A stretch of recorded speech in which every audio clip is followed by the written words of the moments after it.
ঢাকা বিশ্ববিদ্যালয়ে ছাত্রদের উপরে শিক্ষকদের উপরে কিভাবে নির্বিচারে গুলি করেছে। সামনে কারা ধরবে এই দেশ, কে করবে এই দেশকে রক্ষা করবে কে, এই দেশকে আগায় নিয়ে যাবে কে, সমস্ত জাতিটাকে মেধাশূন্য করা হয়েছে। এত নিরীহ ছাত্রগুলোকে যে মেরে ফেললো এবং এটাকে চরমভাবে অস্বীকার করা হচ্ছে। আমরা দেখতে পাচ্ছি, লাইভ দেখতে পাচ্ছি, গুলি করে একটা নিরস্ত্র মানুষকে মারা হচ্ছে। হত্যাকাণ্ডের মাধ্যমে বাংলাদেশের ইতিহাসে এত বড় হত্যাকাণ্ড আর কখনো কোনো সরকার করে নাই।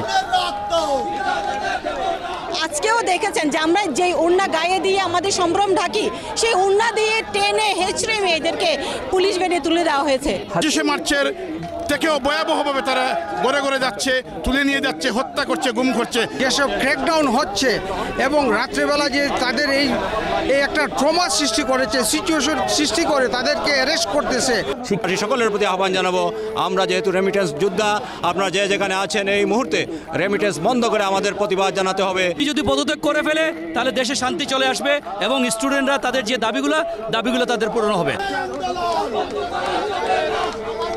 বাচ্চাদের রক্ষা করতে, আমাদের দেশকে রক্ষা করতে, এবং আমরা যে আমাদের বাচ্চাদেরকে রক্ষা করতে পারে না আমরা তাকে চাই না, কারণ আমার বাচ্চা বেঁচে থাকলে দেশ বেঁচে থাকবে। ক্লান্ত হইও না বাংলার বীর, তুমি উন্নত জাগ্রত শির, বাড়াও কদম, আছে যত দম, যতক্ষণ আছে দম বাড়াও কদম।